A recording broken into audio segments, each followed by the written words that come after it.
It blows me away that our worst concerns and fears and our analysis, our first approximation was right, it appears. AP, the FBI, Amtrak. Early signs indicate an Amtrak train taking its first trip on a new, faster route in Washington state may have hit something before derailing and killing passengers, officials told AP. Now, that shows really smart planning, because if you hit the concrete barrier going 30, 40 miles an hour like a freight train, you're not going to derail, or you're not going to derail spectacularly. You got to be going fast, 80 miles an hour or so to jump. Somebody knew exactly what they were doing, and they did it right there at the edge of a highway to block the highway from maximum sabotage. Now, they may clean this up and try to spin it like Vegas and say it's not a terror attack, but the whole thing looks like, and you got Antifa crawling out of Washington state like cockroaches. There's another one. A U.S. official, track obstruction seen as possible cause of train crash near Seattle. So that's the Seattle folks who don't like me too much, don't like you too much. There is a real evil spirit to these folks. So Amtrak derails onto highway in Washington state, kills at least 3 people, injures over 80. And you've got Antifa saying they'd already sabotaged trains in the area. We're going to hit more trains. We're doing training on how to attack trains. And there's their tweet. Here we endorse crimes like pouring concrete on train tracks. We also include a how-to video at bottom of the article. I don't want to show the details. We ought to show part of the video. Washington train sabotage to stop fracking equipment. So there you go. There you go. And they were reportedly camped out in the area trying to physically block the train. And isn't it fitting that they said, hey, we can't derail one of those freight trains that's going 30 miles an hour. We got that new passenger train full of men, women, and children wanting to go through, for Christmas time and do the Christmas cruise down Highway 1. Let's derail that. Solidarity with hashtag no DAPL, how to block trains.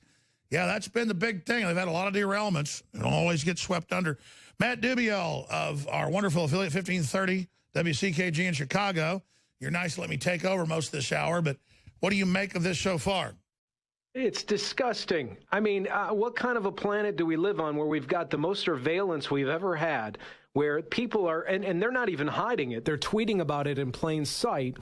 And then they're allowed to carry these things out, and nobody. I mean, obviously, we're speculating. You're speculating. There's no proof yet. But if it walks like a duck, smells like a duck, and acts like a duck, chances are it's a duck. And we know that there's chatter that's listened to by the NSA and the CIA. Why aren't they keeping track of these terrorist organizations? Exactly. They're online. They're saying they're going to do it. They're training to do it. They're showing how they did it.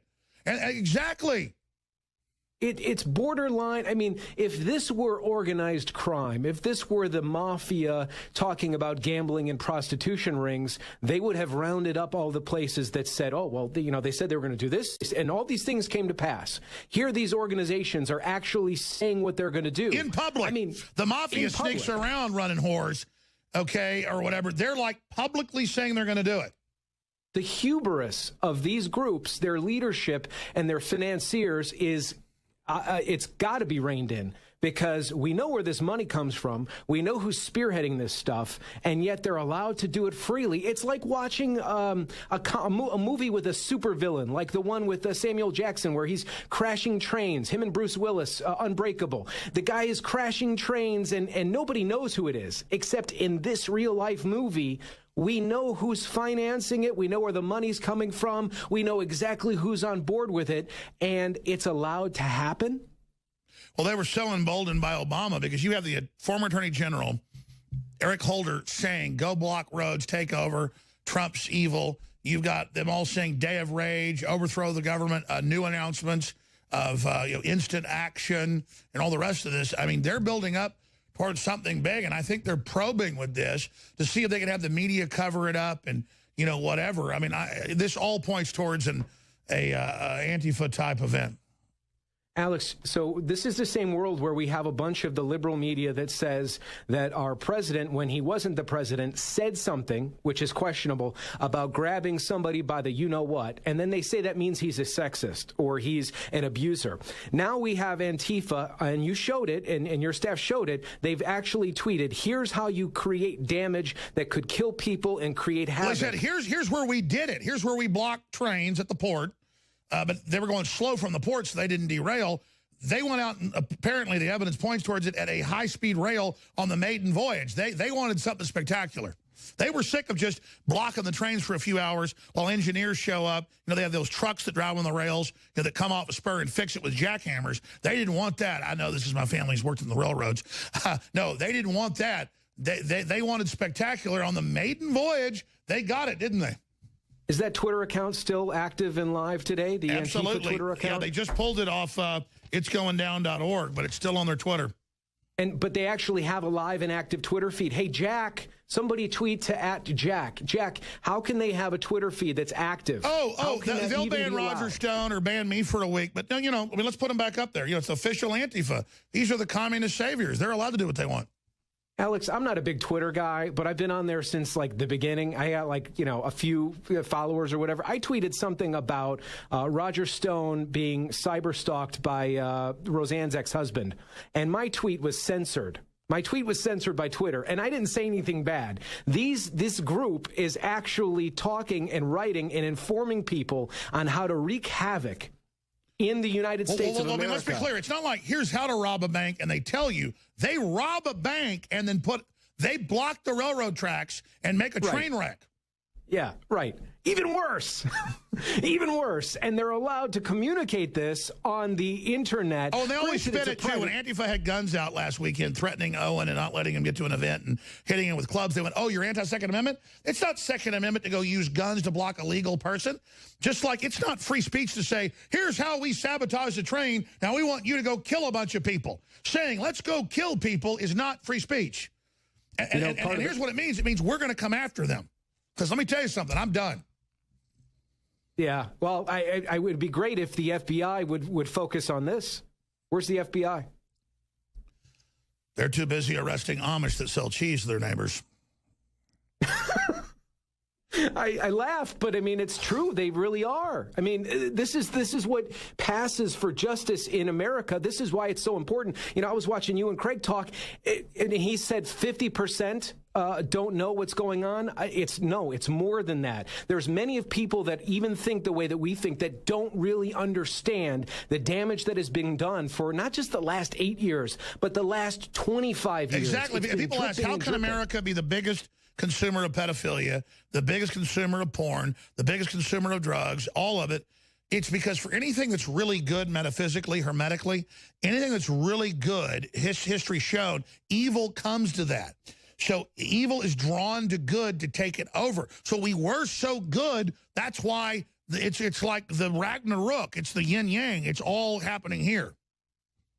It's the other fallacy is that the bad guy doesn't always wear the black hat.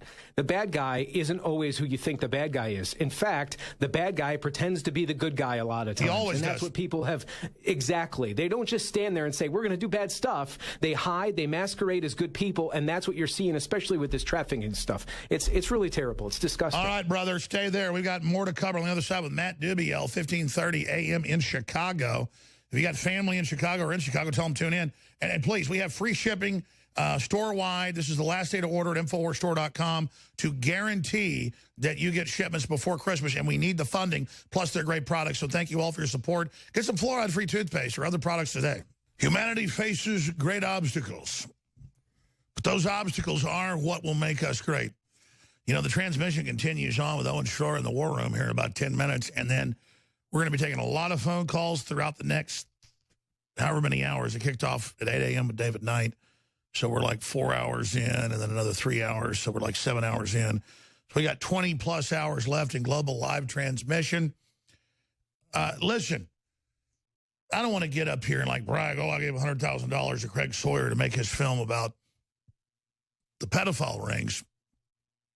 I just in my gut knew it was the right thing to do. I'm not made out of money. But that's what this whole platform is about. is getting people on air who are doing important things and causing chain reactions. Now, we don't always cause a chain reaction. We rarely do. But when we do, it changes the world. We do all sorts of little things together that change our own personal lives and create an opposition to the globalists. But InfoWars is hated by the New World Order because they can see dozens of chain reactions that have devastated their operations originating from here. And that means you and Matt Dubiel and the great crew here and all the other guests and just what we do. The enemy knows that its problems are coming from here.